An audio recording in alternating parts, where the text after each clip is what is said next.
áudio. Ok, então vamos lá.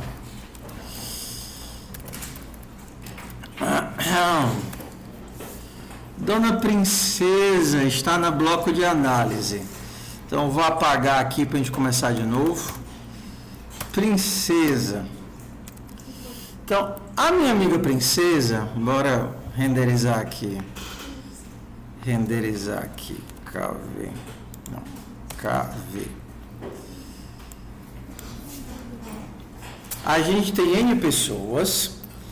E aí o nosso objetivo eu acho que eu falei da Princesa já aqui uma vez, não foi? A gente tem várias pessoas e aí nós temos que matar uma após a outra até só sobrar uma pessoa. E aqui tem a sugestão do algoritmo da Princesa.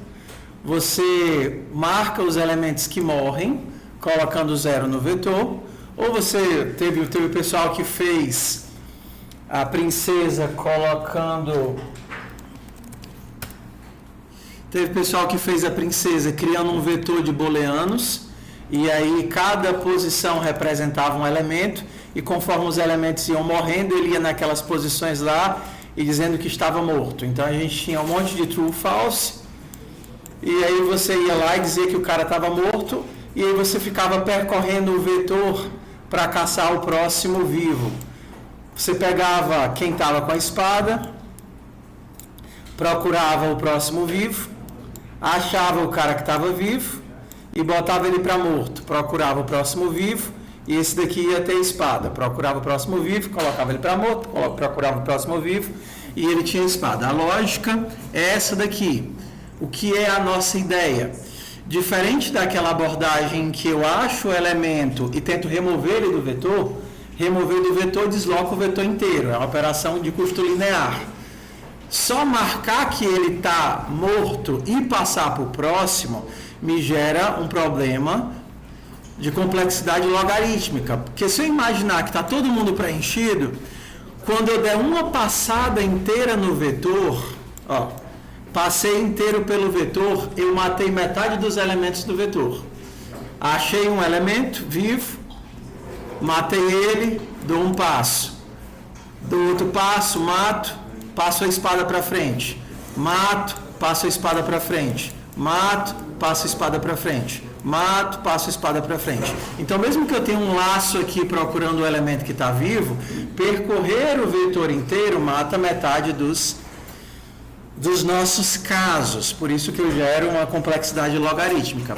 Vocês vão fazer PA ou não? Não, né? Então, quando vocês fazem PA, vocês mergulham em complexidade algorítmica de forma bem mais profunda, tá? Então, vamos aqui implementar a nossa Princesa. A gente tem duas abordagens para implementar isso daqui. A primeira seria um vetor de booleanos, onde você diz se o cara está vivo ou morto com booleano. A segunda é realmente colocar os números dentro do vetor. Se você quiser fazer a Princesa 2, que é essa daqui de baixo, eu sugiro que você faça logo a abordagem onde coloca os elementos, os números mesmo dentro do vetor. Porque na Princesa 2, tanto o cara pode estar virado para a direita ou pode estar virado para a esquerda. Isso vai mudar quem é que ele mata, né? Se ele mata o cara da frente ou se ele mata o cara de trás. Então eu vou fazer logo aqui, preparando para a Princesa 2. Primeira coisa, lê os dados. Antes de fazer lógica complicada, só lê e imprime. Só para ver se você conseguiu ler e imprimir as coisas. Tá certo? Então, vai de pouquinho.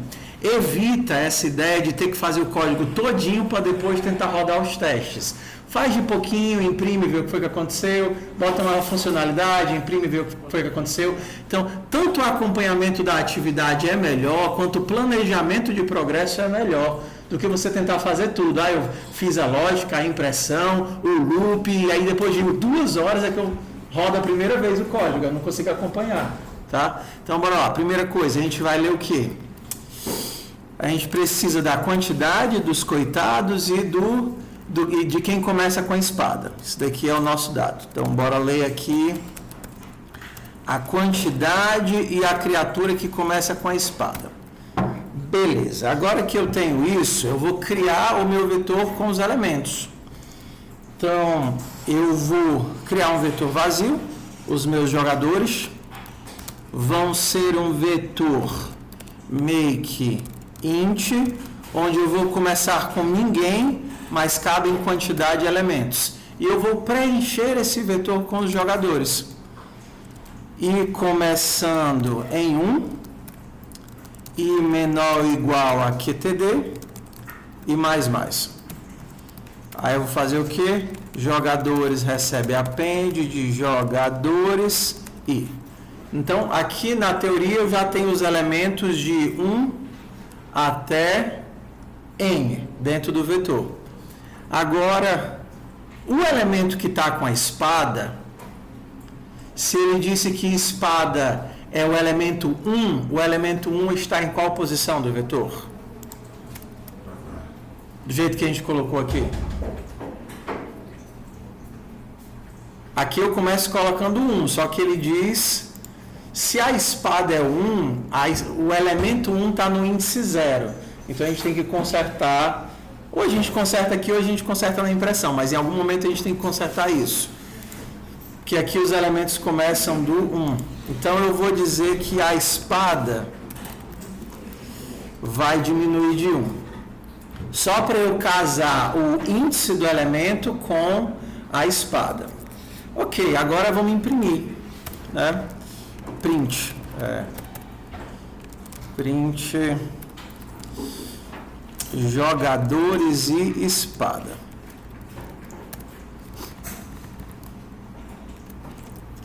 Como é que eu vou imprimir aqui os jogadores? Eu preciso de jogadores, que é um vetor de inteiros, e eu preciso de espada, que é um inteiro. Retorna nada. Então a gente começa colocando caixotinho, né? Ups, está bem na linha. fmt.print de caixotinho.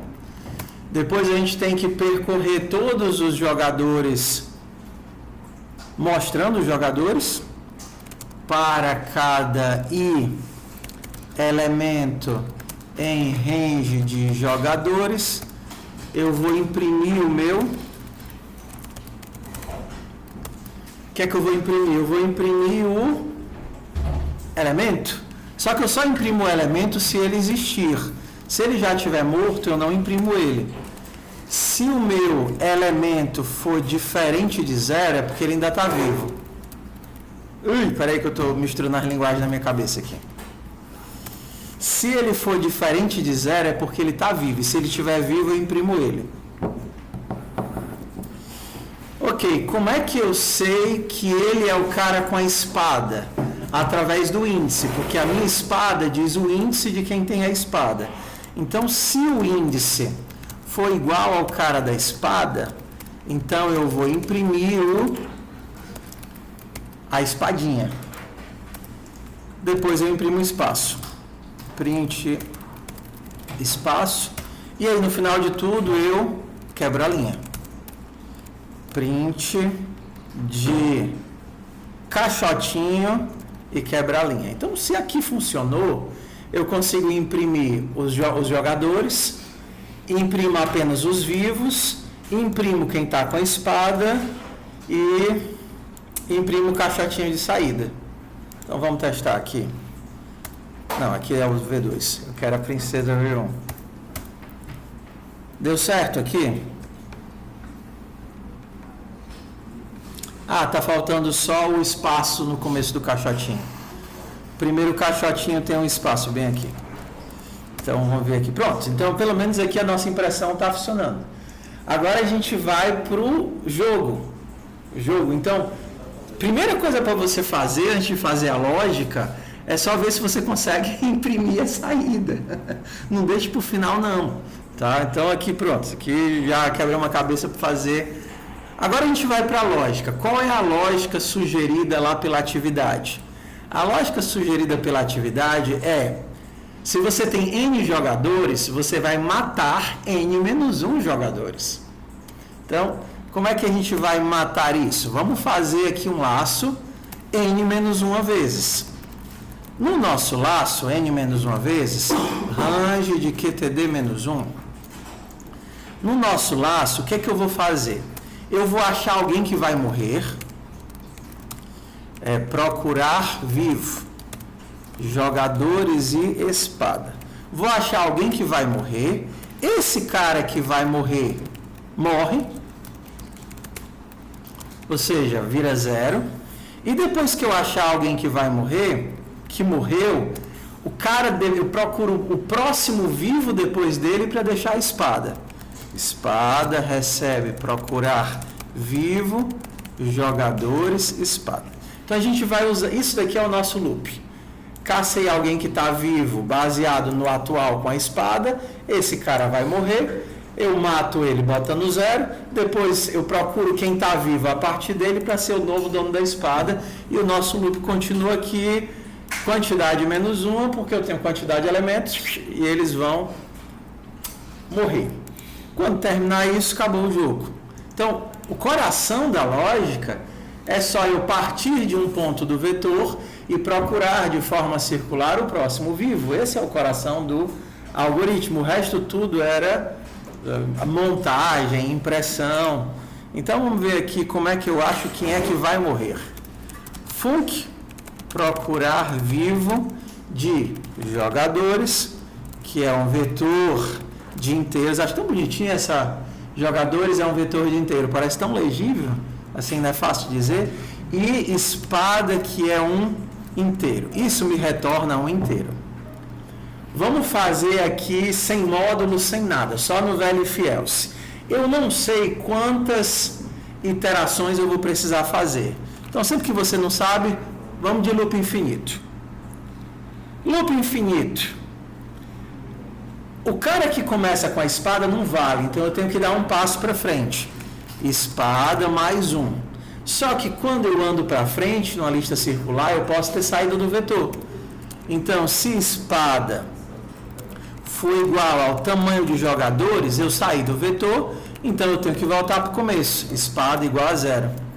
Agora eu sei que a minha espada andou uma posição. Como é que eu sei que esse cara está vivo? Se esta criatura, jogadores na posição da espada, tiver vivo, ou seja, for diferente de 0, eu achei quem eu queria. Então eu retorno a essa posição.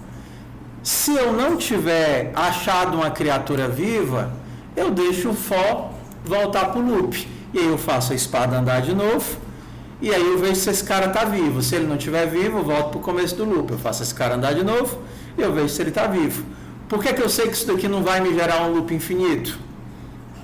Só porque eu estou controlando quantas vezes isso daqui vai executar. Porque se eu chegasse de matar o último, não ia ter mais ninguém vivo e ele ia ficar lá piruando até endoidar.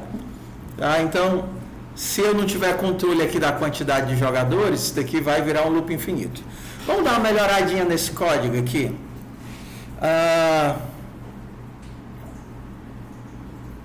Dá uma melhoradinha nesse código. Isso daqui, somar mais 1 e se chegar no limite voltar para o 0, é uma operação de módulo. Então eu poderia dizer que espada recebe espada mais 1 módulo tamanho de jogadores. Então, espada recebe espada mais 1. Se isso daqui estourar o limite, aí ele volta para o começo. Qual é a vantagem disso? Que eu poderia usar mais 2, mais 3, mais 4, mais 5, mais qualquer coisa. Com mais 1 eu só teria, assim, né? No caso aqui, se por acaso ele estourar o limite, o módulo me joga de novo para dentro do intervalo. É isso que o módulo faz. Retirar os loops. Então, o remaining, né, que na verdade a gente chama esse breguesso de módulo, mas matematicamente está incorreto. Matematicamente o módulo tanto serve para a direita, para os positivos, quanto para os negativos.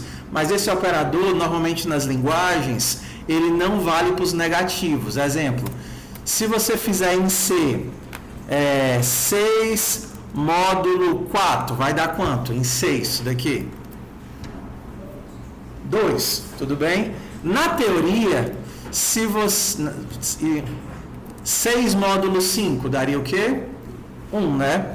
Mas na teoria, se você fizesse menos 1 módulo 5, ou seja, você está no 0, e anda uma posição para a direita, você iria para onde?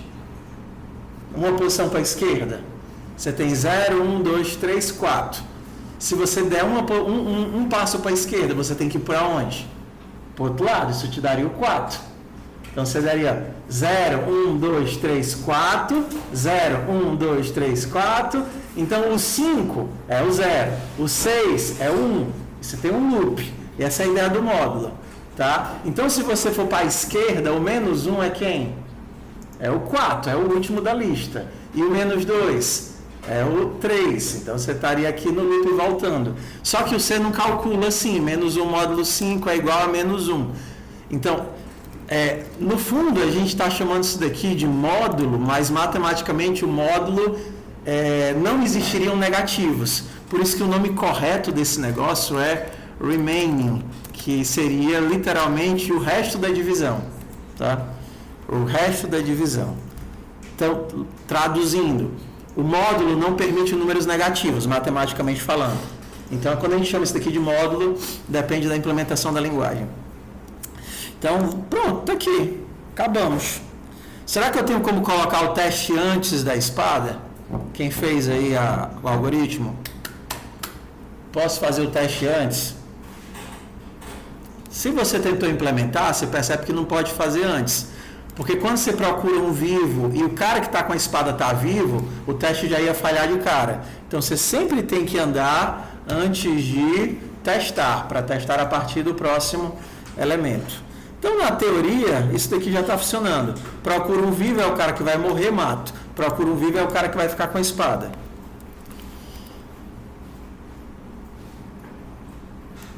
Eu estou dando um espaço a mais quando o cara está morto, né? Então, quando o cara está morto...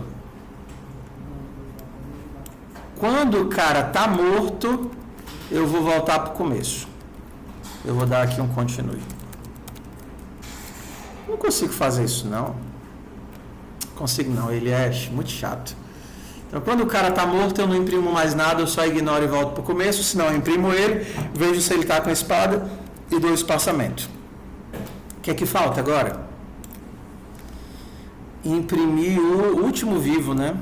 O último vivo, o último estado. Então, imprimir o último estado. Quando terminou tudo. Olha o Mário aí, ó. Vamos lá, nossa grande aventura começa agora. E aí, gostaram da princesa ou não? Princesa é um prazer de fazer, tá? E a gente só está fazendo a princesa assim porque a gente não tem listas. Se a gente tivesse lista, o nosso algoritmo ficaria assim, ó. Ó que legal. Jogadores é a minha lista de jogadores. Jogadores é a minha lista de jogadores. Olha como ficaria fácil. Esse daqui é a minha lista de jogadores. Eu vou imaginar que ao invés de ficar andando a espada, eu vou rodando a lista como quem roda um varal. Então sempre o da ponta é o cara que está com a espada. Então, na hora que eu quisesse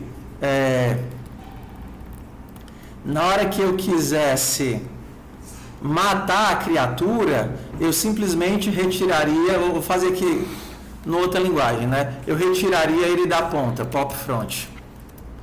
E na hora que eu quisesse jogar o cara lá para trás, eu diria que jogadores.pushback jogadores.front. Peguei o cara que estava na frente, joguei ele para o fundo, vai para o final.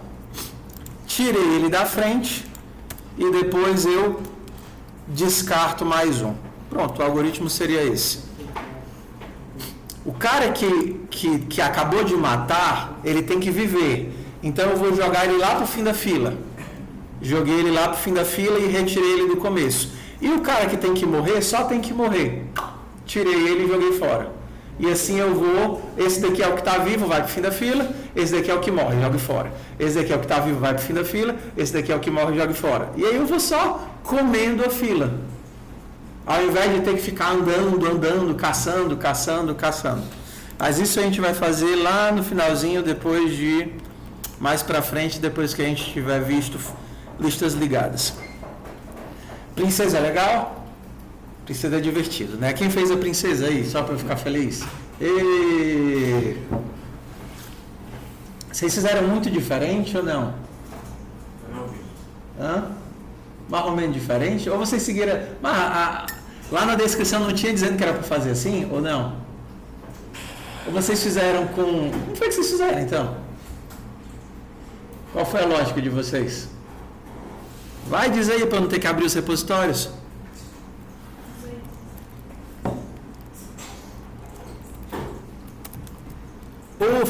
A lógica é essa, mas a implementação é muito mais feiosa, como é?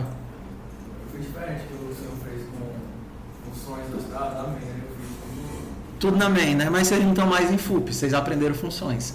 Então, quando o negócio começar a ficar muito cabuloso, vocês têm que começar a refatorar, faz parte. Porque senão, cara, se eu meto o print de jogadores aqui dentro, fica um negócio aqui, começa a ficar muito escabroso, né?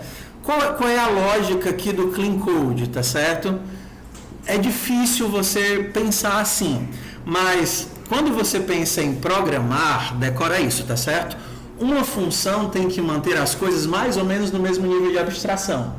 Então, aquilo que acontece na função tem que ter mais ou menos o mesmo nível de abstração. Então, se numa função você tem coisas de altíssimo nível e coisas que estão trabalhando com minúcias, então pega tudo aquilo que está trabalhando com minúcias, separa para tentar manter as coisas mais ou menos dentro do mesmo nível de abstração. E isso é um conceito que vem lá do Python, né? Do Python, never nesting. Evitar escrever um código que tenha mais de 2, 3 níveis de indentação. Se teu código tem um for, com um if, com outro for, o negócio tá muito ruim, entendeu? Então, evitar que você passe de 2, 3 níveis de indentação. 3 se realmente fizer sentido. Exemplo, se eu estou trabalhando numa matriz, ok, eu tenho um for dentro de outro for, ok, tá tudo bem. Mas se você tem um for dentro de outro for, e esse for interno poderia ser uma busca, você poderia tirar e se transformar na função, faça, tá certo? Ou então você começa a ter um monte de if else que representa uma operação lógica, você tira aquilo dali. Selecionar elemento, decidir coisa, para tentar manter as coisas mais ou menos mesmo no nível de abstração. Esse nesting aqui é de ficar, como é o nome? Ficar criando camadas, né? Empilhando camadas de... Como é, meu pai? Qual é o nome disso em português? É indentação, né? De indentação. Acho que o apagando é tranquilo, o princesa é o mais chatinho porque tem essa lógica do circular e tem essa parte aqui de controle de entrada e saída. Já teve muito aluno que reclamou, muito aluno que reclamou que essas atividades eram muito chatas porque tinha que ficar imprimindo do jeito que a atividade pedia. Mas acredite, na sua vida de programador, a coisa que você mais vai fazer é processar texto. Claro, dependendo de onde você for trabalhar, você vai ter que lidar com texto, com entrada e saída, com dados, com validação. Então, processar texto, imprimir ou formatar as coisas da forma como elas têm que ser formatadas é o dia a dia, é arroz com ovo. Então, não se irrite de ter que compreender a entrada e a saída e imprimir como ela deve ser impressa. Tudo bem? Vamos para o conteúdo então da semana? Beleza? A agenda vai estar disponível para ser feita até hoje. É bom. Vai ter novos? Sim. Mas a partir de hoje? A partir de hoje. Ok. Vamos lá? Então, nossa ideia hoje é trabalhar a recursão. Eu até tinha falado que a gente ia trabalhar construção de vetores. Só que recursão é mais divertido. Então, vamos começar na diversão. Tudo bem? Vamos começar na diversão. Recursão.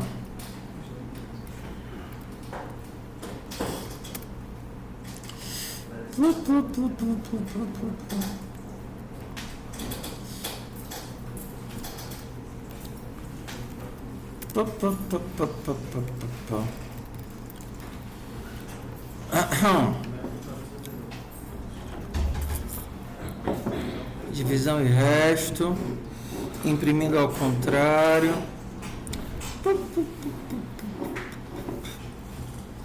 Tá. Então, vamos nós.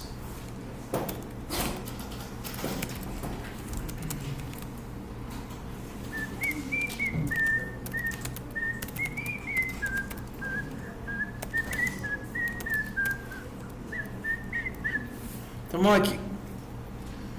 O que é a ideia do algoritmo recursivo? Como é que vai ser o nosso trajeto hoje? Primeiro eu vou lhe ensinar a forma básica, canônica, trivial de transformar qualquer coisa interativa em recursão, só para você conseguir migrar de um conceito que você já possui para o modelo recursivo. Na recursão você não tem um laço, um for, um while que está controlando aquele negócio. Na recursão a função chama ela mesma e a função vai consumindo e reduzindo o problema. Então, passo 1, como é que eu transformo uma coisa que eu sei fazer iterativa em recursiva, da forma mais boba possível. Passo 2, como é que a gente faz essa função recursiva ficar mais elegante, tá certo? E aí a gente vai ver tanto com números quanto com vetores. E aí o passo 3 vai ser como é que eu resolvo então, para que recursão serve? Como é que eu resolvo um problema que até então eu seria incapaz de resolver só com um laço normal? Então esse é o nosso itinerário da próxima 1h20, tá certo? E é muito ruim o pessoal que tem que sair 10h30, porque vai perder o final da aula. Então, se tiver que sair 10h30, você tem que assistir o finalzinho. Lá no repositório tem uma aula gravada da época da pandemia, tá certo? Você pode ver lá, vídeo de introdução à recursividade, que tem o bonequinho lá, que é mais ou menos o conteúdo que eu vou dar hoje, um pouquinho diferente. Vocês sabem de onde é esse bonequinho? Boa! Labirinto do Fauno. Adoro Labirinto do Fauno. As coisas do Del Toro eu gosto bastante. Então, vai ter muito do que a gente está vendo hoje, tá certo? Só que em C, um pouquinho diferente por causa que a gente está mudando a linguagem. Tá certo? E até o finalzinho, que é o que a gente vai ver na última atividade. Tem coisas que estão no vídeo, mas que eu não vou ver hoje, porque a ideia do vídeo é ser extremamente condensado. Então hoje a gente vai ver um pouquinho mais devagar e voltado para a linguagem, tá? Então vamos nós aqui. Qual é a ideia de recursão? Eu quero fazer algo que sem usar laço, sem usar a estrutura de controle, vou usar só a função. Então, primeiro, eu vou fazer um problema envolvendo números só para a gente construir um algoritmo de laço. Então, acho que vocês fizeram essa em FUP. Eu quero saber quantos dígitos tem no número. 1435, tem 4 dígitos. Como é que você consegue saber quantos dígitos tem no número? Não vale transformar em string, tá? Como é que você conseguiria remover os elementos pedacinho por pedacinho? Você vai fazer o quê? Hã? Não, você vai dividindo por 10. Toda vez que você divide por 10, o número não diminui. Então, você quer saber quantos dígitos tem no número? Número 12.300. Se eu quero saber quantos dígitos, a quantidade de dígitos, como seria aqui o meu laço? Vamos fazer assim, faça para sempre. Como é que eu sei que o meu número acabou? Se for igual a 0. Pode ser, a gente pode começar assim.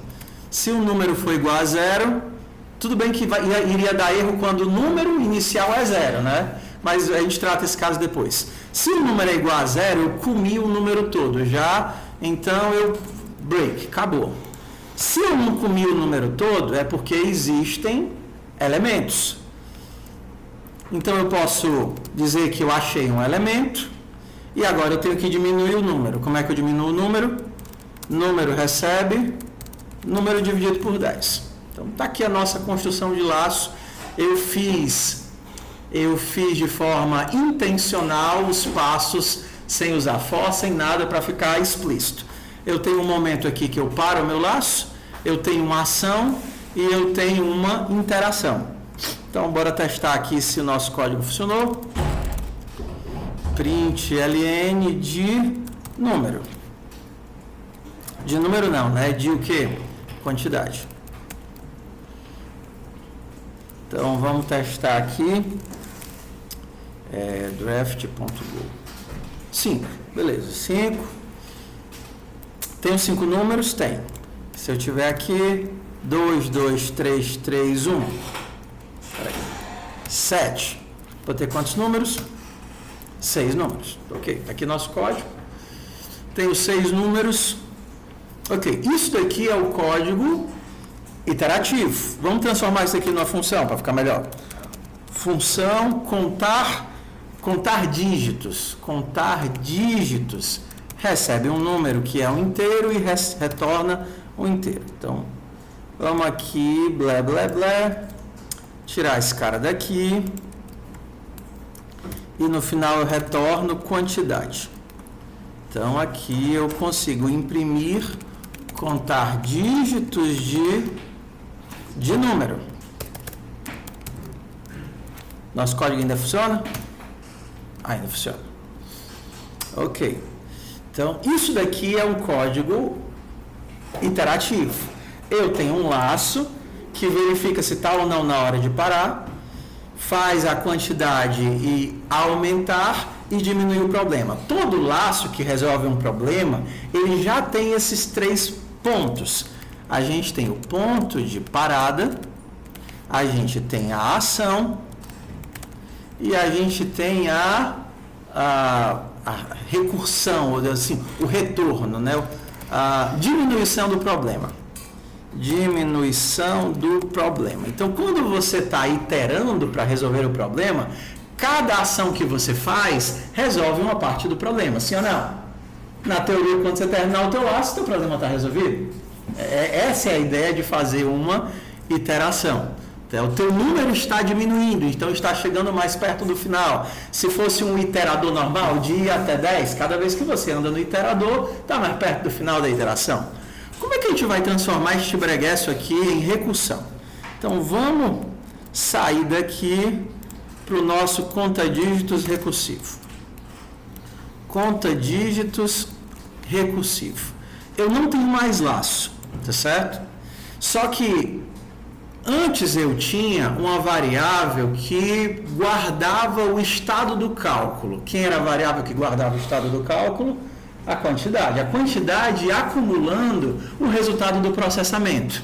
Então, agora que eu não tenho mais essa variável aqui, eu vou precisar de algo. Eu estou fazendo a construção mais simples, não a mais elegante. Aqui funciona em todos os casos, tá certo?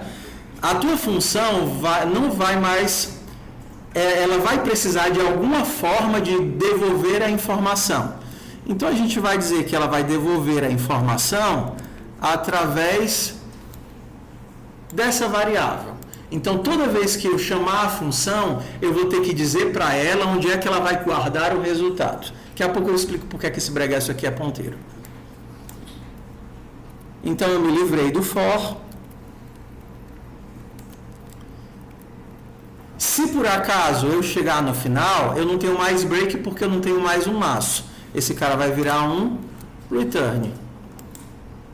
Eu também não tenho mais retorno. E agora a minha ação é colocar dentro da minha variável e o que seria o retorno para o loop vai ser uma chamada recursiva.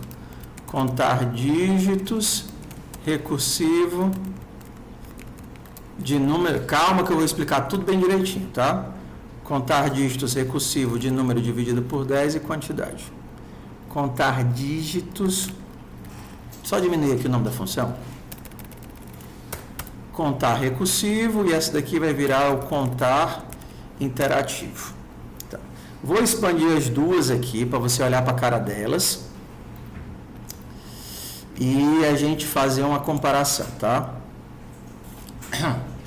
Como é que funciona a iteração? Eu permaneço preso num loop. Esse loop em baixo nível é uma sequência de saltos de código. As variáveis de estado, as variáveis que eu estou manipulando são as mesmas. e você tem lá um monte de jumps em assembler que diz, pula para cá, escreve nessa variável, pula para cá, escreve nessa variável, pula para cá, escreve nessa variável. Então aqui eu estou trabalhando o tempo todo nas mesmas variáveis. Beleza, óbvio. Estou trabalhando o tempo todo nas mesmas variáveis. Em termos de desempenho, isso daqui é muito bom, porque eu estou no mesmo contexto, eu não estou criando variáveis desnecessárias, e esse for e essas validações aqui simplesmente estão escrevendo dentro das mesmas variáveis até que uma hora eu saia desse loop. Show?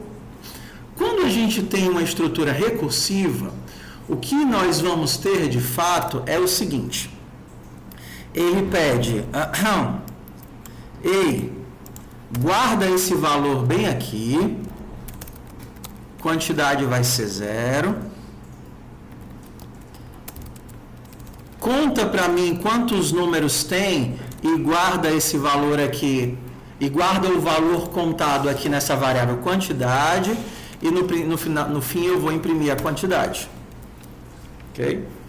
Então, daqui a pouco eu chego no ponteiro, mas vamos entender como é que o contar recursivo funciona. Eu vou debugar, depois de eu explicar, eu debugo, eu mostro a pilha de execução, mas vamos lá. Ele diz, ei, quantos dígitos tem no 22, 33, 17? Aí ele pula para cá. Na hora que ele chama a função, uma chamada de função significa, função nova. Função nova significa novo escopo. Novo escopo significa novo espaço de variáveis. As coisas que eu enxergava aqui, por exemplo, a função main enxerga número. A função e enxerga outras coisas. A função contar é uma função nova. Então, cria um novo espaço para ela, empilha esse espaço, cria variáveis para ela, preenche essas variáveis e começa a execução. Aí ele começa, número é igual a 0? Não, número é 22.000, tá. Então, como o número existe, eu aumento 1 na quantidade, que é como se fosse uma variável, um espaço de escrita compartilhado entre todas elas, e aí eu digo, ei, agora que o nosso número era 22, 33, 17, função contar recursiva recebe o 22, 33. Então funciona assim. Na main, ele era 22, 33, 17. Aí eu chamei a primeira função de contar recursivo. Vai receber 22, 33, 17.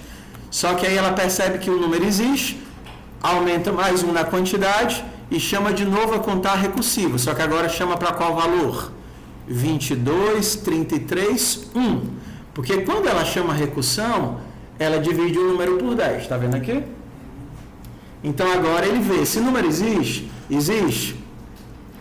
aumenta a quantidade em 1. Agora a quantidade tem 2. E chama a recursão de novo para que número? 22, 33. O número existe? Existe. Aumenta a quantidade em 1. Chama a recursão de novo para 22, 3. Aumenta a quantidade em 1, chama a recursão para 22, aumenta a quantidade em 1, chama a recursão para 2, aumenta a quantidade em 1, chama a recursão para 0, não tem mais número, e aí ele volta, e aí chega que acabou a iteração. Bora enxergar o que eu acabei de falar? Então, para isso, vamos colocar um breakpoint. Eu já debuguei algo com vocês aqui ou não? Debugar? Não me lembro. Nunca saltamos o potozinho, não? O Go, ele vem com a configuração de debug padrão, que ele não é iterativo, não permite que você interaja. Para debugar no VS Code, blá, blá, blá, deixa eu só botar aqui para o começo. Você clica aqui no potozinho, tá certo? Quando você clicar no potozinho, se for a primeira vez que você vai executar, você tem que definir como é que vai ser o debug. Se você quiser configurar o seu debug, lá no TKO, nas configurações de instalação, tem configurações de linguagem. Aí você tem aqui, ó, blá, blá, blá, linguagens. Java, C++, TypeScript, Go, se você estivesse configurando do zero na sua máquina. E aqui define como configurar o debug para ele funcionar direitinho. Java, por exemplo, aqui, Go. Aí você faz isso daqui para configurar o Go, papapá, instala esse pacotezinho aqui que é o pacote de debug. Aqui, ó, Go install, e depois disso, dentro da sua pasta de projeto, você está lá no seu repositório, você cria esse arquivo, launch.json, e copia esse breguesse para dentro do arquivo. Então, onde é que ele vai ficar? Ele vai ficar, se você estiver olhando para a tua estrutura de projeto, ele vai ficar... Ah, não mostra porque o meu está filtrado. Mas, se você olhar para a sua estrutura de projeto, está aqui o seu repositório, né? Repositório ED. Ele teria lá... Espera aí que tem muita coisa, né? Égua. 3.VS Code. Então, tem lá uma pasta .vs Code e dentro desse VS Code tem esse launch.json. É justamente ele que permite fazer o debug certinho.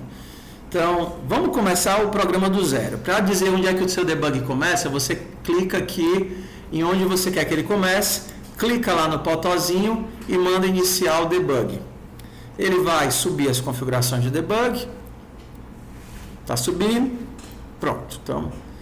Então, agora quer dizer que o nosso código está bem aqui. E essas são as variáveis que eu tenho visão. E isso daqui é a nossa pilha de execução. Você anda para frente clicando aqui em Step Over. Então, agora ele vai executar a linha 27. Executou a linha 27, que foi que ele acabou de criar. A variável número, que tem o valor 22, 33, 17. Se eu executar de novo, ele vai criar a variável quantidade com valor 0. Agora, eu quero que ele entre nessa função. Se eu só clicar, dê um passo, ele vai executar logo tudo. Eu quero que ele entre na função. Então, eu vou dizer, ande para dentro. Na hora que ele andou para dentro, a minha pilha de execução começou na main e agora tem um empilhamento da função contar recursivo. Tá vendo bem aqui? Beleza. E aí, qual é o número que chegou aqui na contar recursivo? 22, 33, 17. Qual é o valor de quantidade? 0. Aí ele pergunta, o número é igual a 0? Não. Então, o que é que eu vou fazer? Quantidade aumenta em 1. E agora eu vou chamar a recursão para qual valor? Contar recursivo de número dividido por 10. O número que era 22, 33, 17... Quando eu mandar entrar dentro da função, vai virar 22, 33, 1. E se vocês olharem, agora eu tenho dois empilhamentos da contar recursivo aqui embaixo. Contar recursivo foi empilhada de novo por uma outra execução. Aí ele vai aumentar aqui, entrei de novo na função. Vai entrar aqui, entrei de novo na função. Você pode fazer breakpoints onde você quiser. Por exemplo, vou fazer um breakpointzinho aqui. E eu posso mandar ele seguir direto até o próximo breakpoint, que seria esse F5 aqui. 22, 3, 22, 2, 0. Quantos empilhamentos eu tenho da função contar recursivo? 1, 2, 3, 4, 5, 6, 7. Fui empilhando. Vamos entender a desvantagem e também a vantagem, a característica da recursão. Quando você está na interação, você tem um mesmo estado que está sendo manipulado e alterado até acabar aquela execução. Show! Então, em termos de desempenho, é ótimo. Quando você está na recursão, você tem um empilhamento de estados. O estado da primeira chamada ainda existe. Aquela variável 22, 33, 17 ainda existe bem aqui na base da pilha. Então, toda execução, toda iteração cria um novo estado que copia um punhado de valores para uma nova situação, que copia. Em termos de desempenho, isso é bom ou ruim? Ficar recriando e copiando várias vezes uma coisa? O que é que você acha em termos de desempenho? É ruim. Você está copiando coisas. Ué, então por que a recursão serve de algo? Dois aspectos. Primeiro, ela permite, em alguns problemas, por exemplo, que a gente vai ver no final dessa aula, um nível de clareza de descrição de resolução infinitamente superior ao caso iterativo. Algumas coisas, por natureza, são muito mais fáceis de expressar com recursão. E, segundo lugar, para algumas linguagens voltadas à programação funcional, existem otimizações que o recursivo não permite. Vocês forem fazer programação funcional, vocês vão conhecer sobre a avaliação preguiçosa, lazy evaluation, que é quando eu não calculo coisas a não ser que eu precise calcular. E o segundo caso seria otimizações de cauda, que ele entende que eu estou fazendo uma recursão que me gera um resultado e no final ele consegue, como se fosse, transformar isso numa interação. Então você ganha em capacidade de descrição, em clareza de raciocínio e em alguns casos você ganha em otimização. Porém, e a recursão ela ainda te dá uma coisa que a gente vai explorar daqui a pouco. A própria pilha de execução é uma informação. Vocês vão ver daqui a pouco. Você está vendo que eu tenho um monte de estados empilhados? Isso é uma informação que eu tenho. Eu não destruí aquelas informações do começo. Então, se eu precisasse acessá-las, elas ainda existiriam, porque elas estão lá todas empilhadas. Então, vamos lá. Número 1. A recursão, ela é, na teoria, ruim, porque ela faz acúmulo de informações dentro da pilha de execução. Só que se essas informações de alguma forma me forem úteis, se eu precisar delas depois, elas não foram destruídas. Ok? Diz. O asterisco pode estar tanto em QTD... Não. Daqui a pouco eu volto para explicar esse asterisco. Deixa eu só terminar a lógica da recursão, aí eu explico o asterisco daqui a pouco, só para não quebrar as coisas. Então, quando eu chegar no finalzinho da recursão, aqui eu estou no último, né? Que acabar essa execução, o que é que ele vai fazer? Vai desfazer a recursão e voltar, vai desfazer a recursão e voltar, desfazer a recursão e voltar, desfazer. Cheguei na main, a minha quantidade coletada foi 6 elementos. Então, é isso que acontece. Quando você chega na recursão, você não tem mais laço, a tua forma de iterar é chamando a função de novo. Mas quando você chama a função de novo, você precisa ter na sua função essas 3 coisas bem claras. O que seriam as 3 coisas? Aqui, ó. A diminuição do problema a gente chama de chamada recursiva. A gente tem que ter essas 3 coisas. Uma função recursiva tem 3 coisas. Tem que ter um ponto de parada, porque se eu não tiver ponto de parada, a função fica em loop infinito. Mesma coisa do laço. Tem que ter uma ação, porque é justamente a ação que faz o meu problema ficar menor. E ela tem uma chamada recursiva, que é o que chama a recursão para o problema menor que eu deixei. Então, a minha recursão é isso. Um ponto de parada, uma ação que deixa o problema menor e uma chamada recursiva que chama a minha função para o problema menor que eu acabei de gerar. Tamo junto? Tamo junto, sim ou não? Por enquanto? Mais ou menos? A gente vai fazer várias funções recursivas agora para a gente entender como é que elas funcionam, tá? Agora a gente vai para o problema. Ué, que diabo é essa quantidade aqui como inteiro? Quando eu cheguei na função recursiva, eu preciso de alguma forma de coletar o cálculo da função. Eu poderia criar uma variável. Meu Deus, eu não sei, eu não acredito que eu vou fazer isso. Imagina que eu crio uma variável. Imagina que eu crio uma variável global aqui. Que coisa horrível. Meu Deus. Uma variável global. Pronto, eu estou jogando o resultado do cálculo na variável global.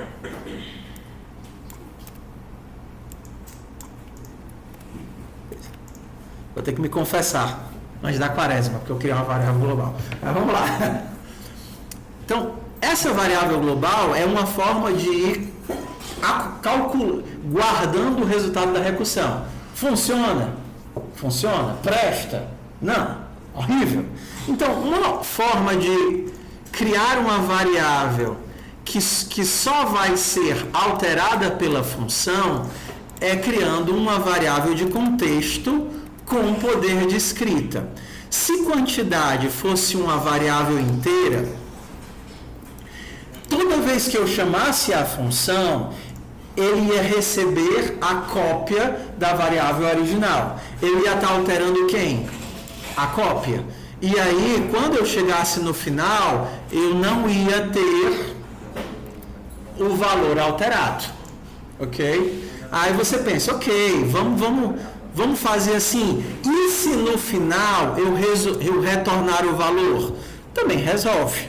Tá vendo aqui? Mas assim, vamos lá. A forma mais fácil, não necessariamente a mais elegante, é cria um local onde você pode coletar os resultados. A forma mais fácil, não a mais elegante. E no final você vai ter o resultado coletado. Isso daqui é um ponteiro. Você que fez C, você sabe disso. Então significa que você tem poder de escrita nessa variável, porque você não está recebendo a cópia dela, você está recebendo a variável original. Qual é a diferença? Que quando você recebe um ponteiro, para poder manipular o valor, você tem que utilizar um asterisco. Então é isso daqui, a única diferença é essa. Seria equivalente a dizer: eu vou guardar em quantidade o valor de quantidade mais 1. Só isso. Isso daqui tem diferentes formas de ler. Quando você está criando uma variável, o asterisco significa o endereço de um inteiro. Quando você está usando a variável, significa o valor de. Então, eu estou pegando o valor de quantidade, somando mais 1 e guardando onde esse valor deveria ser guardado. Quando você tem um inteiro, ou quando você tem um valor, uma variável, o i comercial significa o endereço de. Então, se eu tiro esse negócio daqui, ele não funciona, porque ele está esperando um endereço, ele está esperando o endereço de um inteiro. E o que eu tenho é um inteiro. Eu vou do inteiro para o endereço do inteiro, colocando o i comercial. Então, aqui eu estou dando para ele o endereço, onde está a variável quantidade. Aí ele recebe onde está a variável quantidade, manipula a variável quantidade e passa o mesmo ponteiro para a função recursiva. Isso daqui já é um endereço de um inteiro.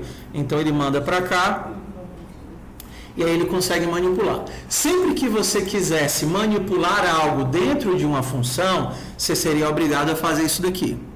Manipular e alterar algo dentro de uma função. Então, é básico, o básico de ponteiros que vocês viram lá em FUP. Ok? Então, isso daqui é o mais genérico, não é o mais elegante. Vamos começar a deixar esse negócio aqui elegante? Beleza? Então, vamos supor que eu não quero trabalhar com ponteiros. Não quero trabalhar com ponteiros.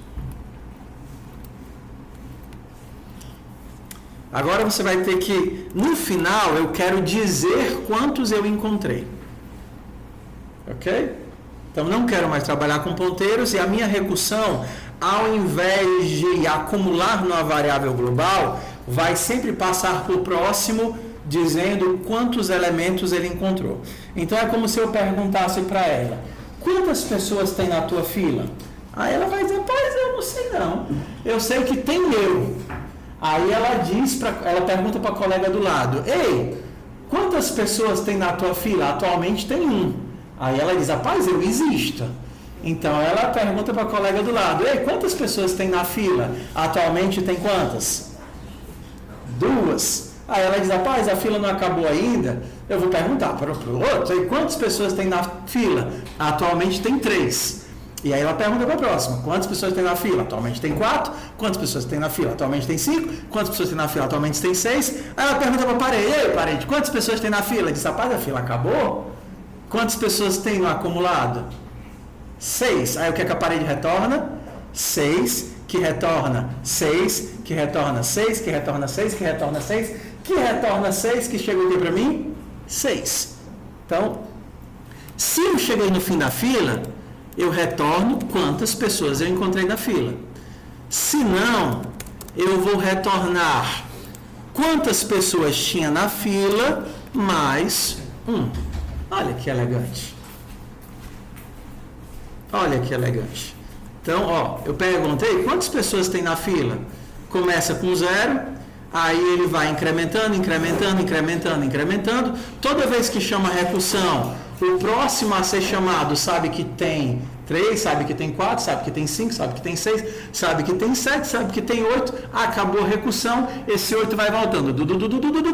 Conforme a pilha vai desempilhando, essa informação vai voltando até chegar aqui. Eu estou construindo a resposta na ida. Você percebe que conforme eu vou andando, a resposta já vai acumulando.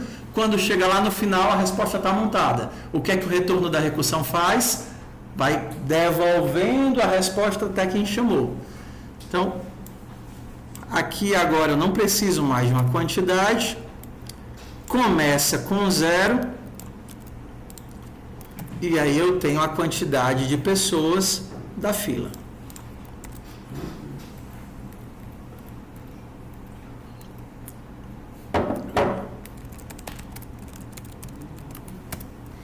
Seis pessoas na fila. Então, e se o número for 0? Não, mas se o número for 0, seria só fazer... eu teria que ter um flagzinho para se o número for 0, retorna 1. Seria um caso especial. Antes de começar a recursão, eu já teria visto de cara. Não, o número é 0. É que nem aquele jogo de primos, né? Antes, quando você vai calcular que o cara é primo, você testa logo os casos excepcionais, que é o quê? É o 2, é o 1. Mas aqui ele está vendo para o resto dos números. Então, olha aqui como ficou legal. Eu estou construindo a solução na ida. Cada vez que ele chama a recursão, ele vai empilhando, empilhando, empilhando, empilhando, empilhando, empilhando. Chegou lá no final, ele devolve o valor empilhado. Ok? Vou dar aqui um outro exemplo de como fazer recursão. Ué, e se eu não empilhasse na ida? E se eu empilhasse na volta? Se não tem ninguém, não tem ninguém. Agora eu vou empilhar na volta. Olha que legal.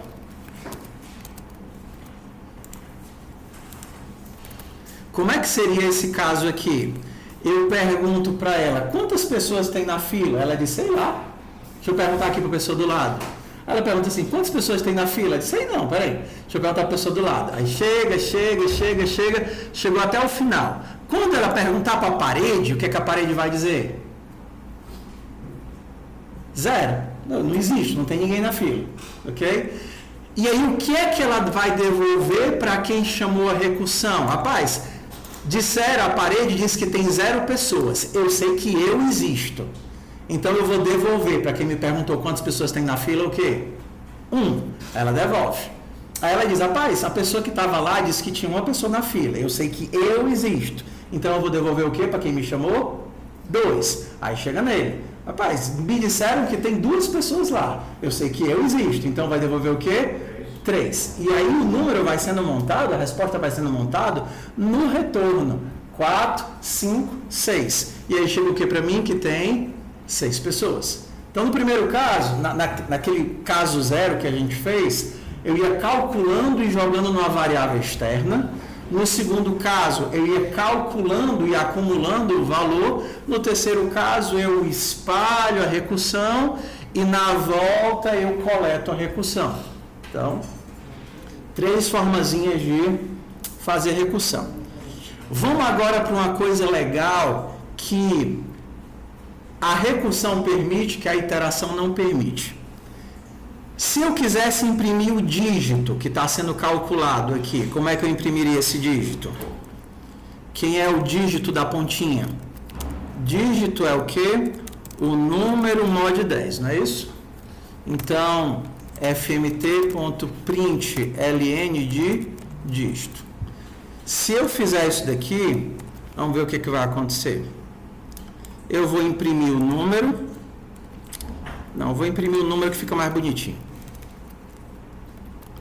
Não precisa nem do dígito, basta o número.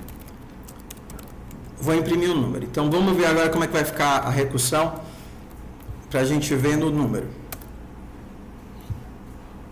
Começou esse número todinho, Aí ele foi diminuindo, diminuindo, diminuindo, diminuindo, diminuindo. Aqui eu estou na última chamada recursiva. E aí ele volta a recursão e me devolve o meu valor. Show? Beleza? O que acontece se eu calcular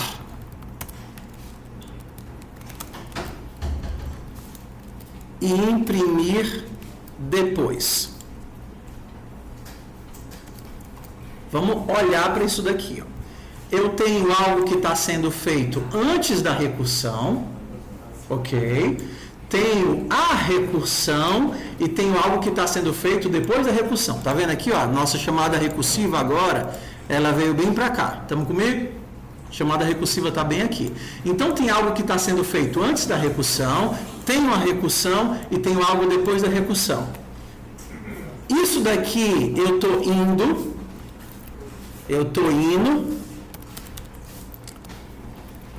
e nesse daqui eu estou vindo. Eu estou indo na recursão e esse daqui eu estou vindo na recursão. Estou indo e estou vindo. Vamos ver como é que vai ficar aqui a nossa impressão. Olha que legal. Quando eu estou indo na recursão, o valor está diminuindo. Diminuindo, diminuindo, diminuindo, diminuindo, diminuindo. Chegou aqui no final. Só que a recursão tem que voltar. E aí, quando eu estou voltando, o que é que está acontecendo com o valor? Eu volto para os estados em que eu estava. E naqueles estados o número ainda existe. Lembra, a recursão mantém os estados. Então eu vou lá empilhando, empilhando, empilhando, o meu problema diminui, e na hora que eu volto eu vou desempilhando, desempilhando, desempilhando, e os estados ainda existem, até que eu desempilhe o último estado e chegue no resultado. Ó, uma coisa legal que você consegue fazer com recursão, você não conseguiu fazer com interação. Você consegue reconstituir todos os passos da tua construção e da tua destruição. Sem recursão você não consegue fazer isso? Oi? Se eu quiser parar na metade. Não para. Você tem que dar um jeito de desfazer todas as chamadas recursivas. Parar, por exemplo, seria... Exemplo. Colocar um retorno aqui no meio. Mas você vai ter que, de alguma forma, por algum critério, retornar. Porque se você empilhou 8 funções, elas têm que retornar. Entendeu? O que é que ainda poderia ser feito? Supondo que eu tenho uma linguagem que tem exceção, na hora que eu disparar uma exceção, ela não segue a regra de retorno. A exceção sai quebrando tudo até achar um try catch. Teria uma forma de fazer. Mas normalmente recursões não funcionam, não são planejadas para serem usadas com exceção. Elas são planejadas para ter um processo de ida e um processo de volta, porque é essa forma de calcular. Ir e voltar, o pensar o ir e voltar é o raciocínio do problema. Como é que eu construo e como é que eu destruo. Então, o que a gente tem aqui? A gente tem que separar que existe um processo de ida, que acontece antes da chamada recursiva, e existe um processo de volta, que acontece depois da chamada recursiva. Tudo bem? Então, o primeiro problema lá do nosso... Aqui eu já marquei as obrigatórias, tá? As obrigatórias estão de triângulozinho. O primeiro, fractais eu não vou mostrar hoje, tá? Fractais eu mostro amanhã, deixa para amanhã. O primeiro seria esse triângulo aqui imprimindo ao contrário. Qual é a ideia da primeira atividade que vocês vão brincar de fazer? Tá vendo aqui o vetor? Isso daqui é o vetor de entrada. Então o objetivo é fazer esse loopzinho. Então toda vez que você chamar a função, você vai pegar o vetor que é o vetor original e calcular a soma dos elementos. Então você soma, deixa eu pegar aqui, pronto, primeiro. 1 mais 2 vai dar 3 e 2 mais 3 vai dar 5. Aí na próxima interação, 3 mais 5 vai dar 8. Isso aqui é o triângulo de Pascal. Então você tem os elementos da base, você soma eles 2 a 2. Então, qual seria a tua função? Receber um vetor. Vou criar um vetor, uma posição inferior, um tamanho menor. Vou fazer um laço no vetor original, somar os elementos 2 a 2, colocando no novo vetor. Então, você vai fazer um laço preenchendo esse cara. O vetor acabou? Não, ainda tem mais de um elemento. Então, chama a recursão de novo. Só que a única forma que você tem de imprimir isso daqui ao contrário é se você tiver uma recursão. Porque se você não tiver a recursão, ele vai ser impresso na ordem que ele está sendo criado, né? Então, para isso você precisa da recursão, para poder construir o vetor ao contrário. Então, isso daqui, ele já vem com a leitura dos dados, ó. Muitos dos exercícios que vocês têm aqui na disciplina de AD, ele já vem praticamente com a MEM e a leitura de dados feita. Você só tem que fazer a lógica. Então, isso daqui, por exemplo, seria, ó, isso daqui é o teu processo. O que seria o processado vetor? Qual é o ponto de parada? Quando é que eu sei que eu não tenho mais que fazer nada com o vetor? Quando só tem um elemento. Então, quando só tem um elemento, não tem mais o que fazer. Monte o vetor auxiliar com os resultados das somas. Vai lá dar o make, cria o vetor auxiliar, faz o laço, soma todo mundo no vetor de baixo. E aí você chama a função recursiva para o vetor auxiliar. Porque o vetor auxiliar, você acabou de montar, chama a função recursiva. E aí você imprime o vetor original. Você imprime ele depois da recursão, porque se você imprimir ele antes da recursão, ele vai seguir a ordem de construção, só que você quer que ele fique ao contrário. Então você já tem aqui os passozinhos para você brincar. O que é a única dificuldade aqui? Nenhuma, né? Já tem até um join aqui para você conseguir imprimir um vetor bonitinho, né? Então, se você der um join aqui no vetor e der o separador, ele já vai fazer, juntar os elementos, não precisa nem fazer o laço, só usar aqui a função que já está pronta para juntar e transformar o teu vetor em string do jeito que ele pede. Tudo bem? Então, essa seria a primeira atividade. A segunda é o que eu vou mostrar agora. Essas daqui, ó, MDC recursivo, divisão e resto, é parecido com o que nós fizemos agora. A divisão e resto é praticamente a mesma atividade. Você vai ficar dividindo. Cadê? Deixa eu ver. Pronto, você vai ficar dividindo os elementos. Pronto. Oi. Posso. Mas a aula continua, tudo bem? Não tem, é porque vocês vão ter que sair mais cedo. Mas assistam, por favor. Certo? Qual vai assistir mesmo? Assistir a gravação. E se eu esquecer de mandar, só me manda um oi que eu faço. Eric, tu tem que fazer chamada pra mim, cara. Tu tava fazendo já? Ah, falta alguma coisa? Não? Não, fazendo final só. Ah, tudo bem.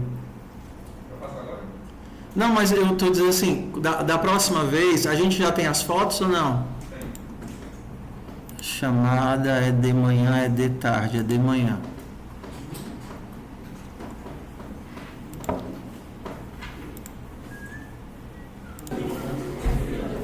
Vamos nós.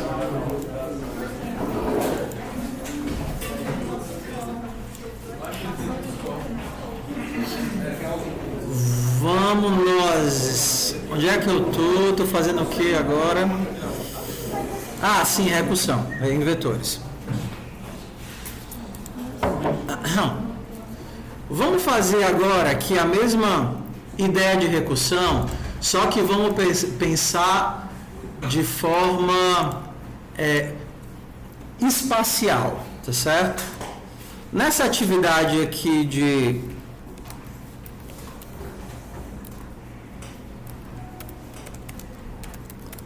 nas atividades com vetores, a gente vai precisar imaginar que a gente está andando dentro do vetor. Mas a lógica da recursão se mantém igualzinha. Ao invés de você pensar na sua posição do vetor, você sempre vai pensar ou na cabeça ou no fim, vai pensar num elemento só. Então imagina que você tem números aqui, 5, 6, 3, 4, 2, 1, sei lá, 7. E eu quisesse perguntar para esses elementos do vetor: ei, qual é o menor elemento do vetor? O 5 vai pensar na vida dele, vai dizer: rapaz, eu sei lá, deixa eu perguntar aqui para o resto, qual é o menor elemento do vetor? O 6 vai dizer: peraí, sei não. Aí ele vai perguntando, aí chega aqui no 7. O 7 vê: rapaz, eu estou sozinho. Eu sou sozinho, não tem mais ninguém aqui comigo. Então, se só tem eu, o menor elemento do vetor é quem? Eu, porque só existe eu no vetor. Então, a nossa lógica aqui de iterar no vetor é sempre imaginar que o nosso vetor vai diminuindo, e eu vou acessar só o cabeçote do vetor. Beleza? Ou o cabeçote, ou o fim, ou alguma coisa, mas a gente sempre pensa num elemento específico. Então, o 7 diria para o 1, ei, eu sou o menor, eu sou o 7. O que é que o 1 vai responder para o 2? Que, disseram que o menor do resto era o 7, mas eu sou menor do que 7. Então, eu respondo para o 2, dizendo assim, o menor valor do restão aqui sou eu, 1. O que é que o 2 vai dizer para o 4? O 2 vai pensar, rapaz, eu sou o 2, o menor da reca é 1. Então, o menor de nós todos é quanto? 1. E aí, esse resultado vai voltando. A mesma lógica seria para todas as coisas. Se eu quisesse perguntar, rapaz, qual é a soma de todo mundo? Rapaz, sei não, deixa eu ver aqui. Aí pergunta. E o 7 vai dizer, rapaz, a soma de todo mundo aqui é 7, porque só tem eu, é 7. Qual é o cuidado que a gente tem que ter quando estiver trabalhando com vetores? O ponto de parada.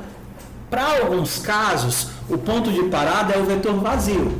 Se eu estiver perguntando da soma, eu posso pensar no vetor vazio. Qual é a soma dos elementos de um vetor vazio? 0. Só que se eu estiver pensando, por exemplo, no menor valor não faz sentido para um vetor vazio. Então, pelo ponto de parada, seria o vetor com um elemento. Só que como é que a gente escreve essa recursão pensando em vetores? A gente escreveria assim,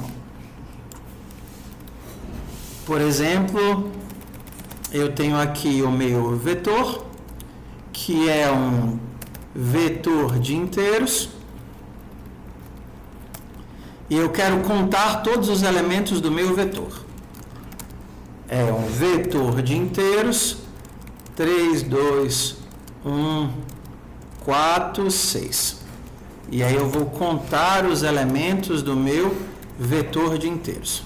Então, como é que fica aqui a minha construção? Eu penso, rapaz, eu só sei da minha vida.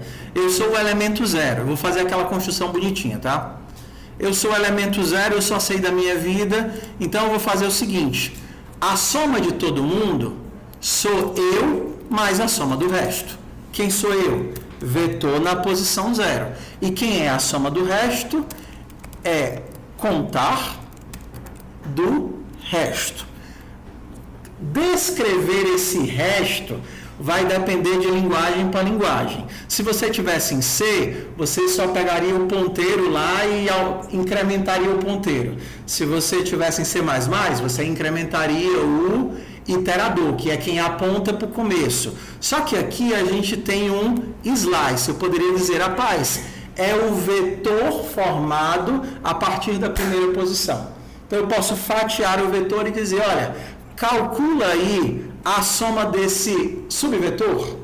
E aí o próximo vai dizer, calcula aí a soma desse subvetor, desse subvetor, desse subvetor, desse subvetor. Em Go, isso daqui é uma operação eficiente, porque um fatiamento, ele é uma view, uma visão do vetor original.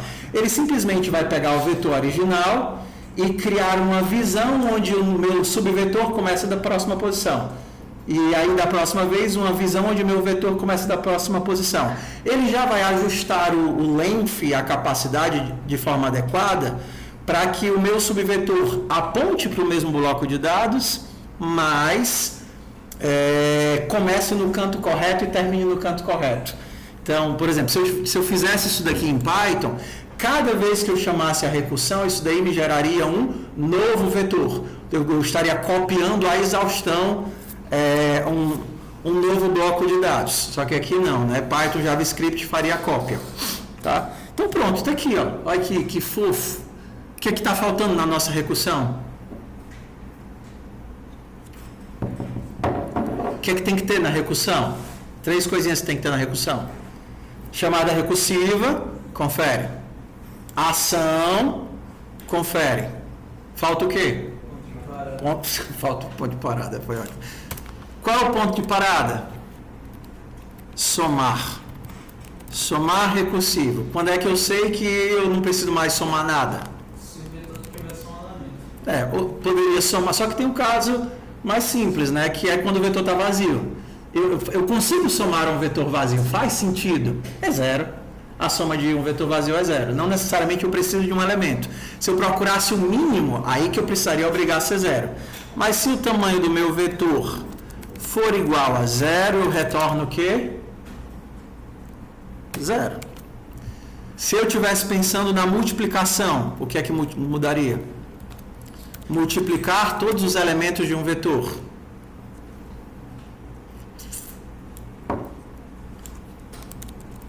O que é que mudaria aqui na multiplicação?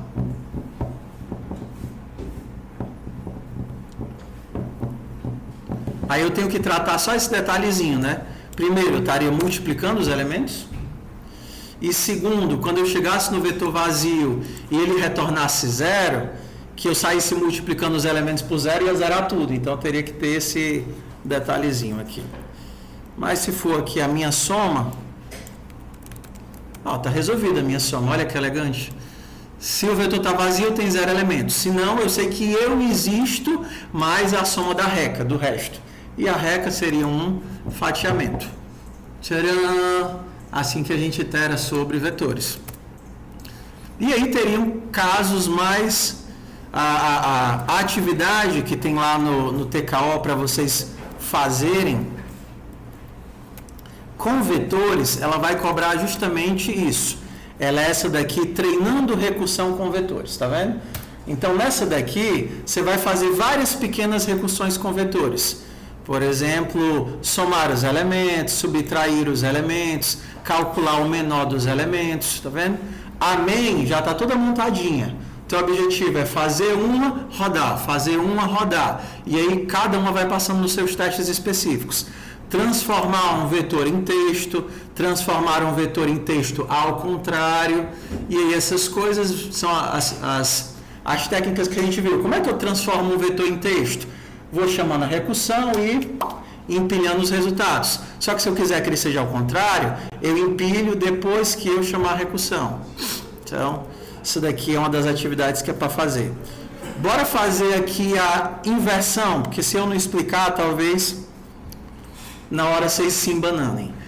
Como é que eu inverto? Como é que eu faço o reverse desse vetor aqui? O que seria? Se você já fez em FUP, você sabe. Como é que eu inverto esse cara? Quem é que eu tenho que trocar com quem? O último com o primeiro. Então, o 5 vai para a posição do 7 e o 7 vai para a posição do 5. Beleza. Isso é uma ação. Troquei. Quer que resolvi o problema? Não. Quer que falta ainda resolver? Esse novo vetor aqui. Então, a minha ação seria trocar o primeiro e o último. E o que seria a recursão, a chamada recursiva? Chamar a recursão para o miolo. Troquei o primeiro e o último, chama a recursão para o miolo. Troquei o primeiro e o último, chama a recursão para o miolo. E eu faço isso até o ponto de parada. Quando é que eu não preciso mais trocar ninguém? Quais são os casos em que eu não preciso mais trocar ninguém?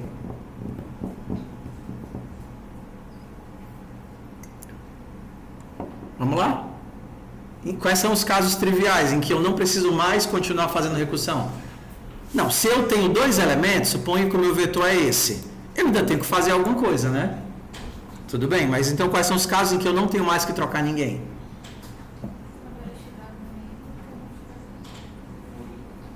Quando eu chego num caso desse, quando o meu vetor está vazio, eu ainda tenho que trocar alguém? Não, não tem como trocar de um vetor vazio. Só que tem outro caso que não tem que trocar ninguém. Quando o quê? Quando eu só tenho um elemento. Quando eu só tenho um elemento, eu não tenho mais que trocar ninguém. Beleza? Então, a nossa recursão, ela ficou bem fofinha aqui.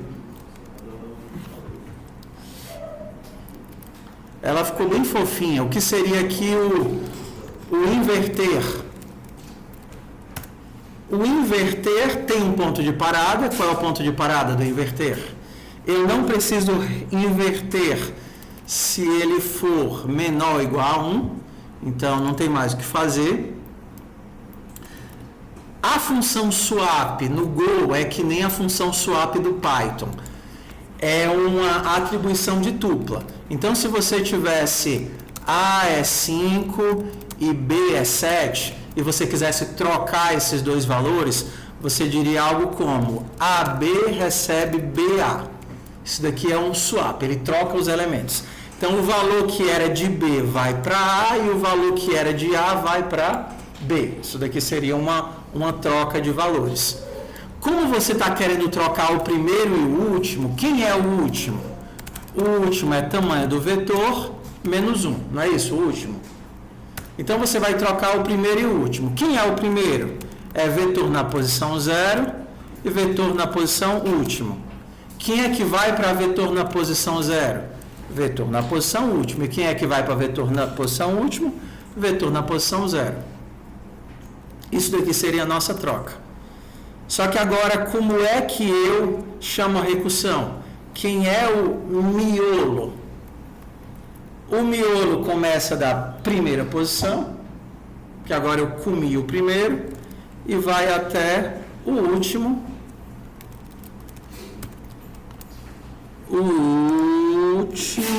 Não tem esse return não. O último que seria tamanho menos 1. Acabei de comer uma posição na frente e uma posição atrás. Então eu troco as pontas, diminuo, troco as pontas, diminuo, troco as pontas, diminuo, troco as pontas, diminuo. Então, basicamente, em sala aqui com vocês, eu já fiz o reverse, eu já fiz a soma, eu já fiz a multiplicação e faltaria fazer o mínimo, né? Mas aí vocês conseguem pensar no mínimo. O mínimo seria a mesma coisa da soma, só que ao invés de jogar, eu pergunto para o cara e comparo comigo, devolvo, pergunto para ele, comparo comigo e devolvo, até voltar. E aí nós temos esses exercícios todos. Ok. Então, nos nossos próximos 15 minutos, acho que eu vou deixar para fazer amanhã. Vou deixar para fazer a queimada amanhã com vocês, tá? Como é que vai ser amanhã? Amanhã a gente vai ter meia hora de aula, porque eu quero que vocês comecem a fazer os exercícios em sala, porque senão vão ficar com medo de fazer recursão. Então, qual é a sugestão? Chegou amanhã, já senta, se você não for fazer nada hoje à tarde, já senta e começa a fazer as atividades. Começa refazendo as que a gente fez em sala. Você não vai pegar um macete se não tentar refazer, beleza? E aí, no final da aula, a gente faz tocando fogo na floresta. Vai ser mais ou menos uma meia hora de prática, que é resolvendo um exercício visual, ou seja, o teu objetivo vai ser pegar uma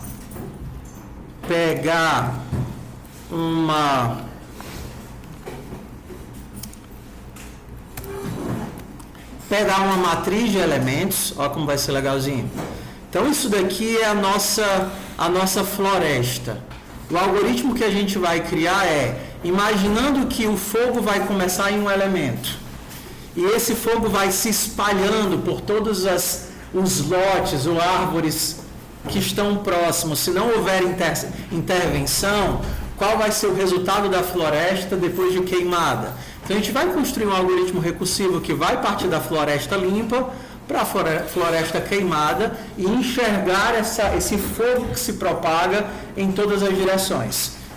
O algoritmo recursivo é trivial, mas entendê-lo, né, enxergar essa recursão que avança e retorna, aí vai precisar de um pouco mais de visualização. Então a gente vai fazer isso daqui amanhã, vai levar mais ou menos uma meia hora. Eu vou fazer no final da aula, eu vou fazer provavelmente de 11h15 até 11h45, mas vocês vão estar fresquinhos. Fechou? Então chega amanhã, já senta e começa a trabalhar, se vocês não começarem hoje. Já fiz. Eu soube que baixar o bloco, né? A gente tem que baixar o bloco no TK, né? Não tem que baixar o bloco não. É o bloco de recursão, é só abrir lá, vai estar lá. A gente está gravando? Tá sim, eu vou parar a gravação agora.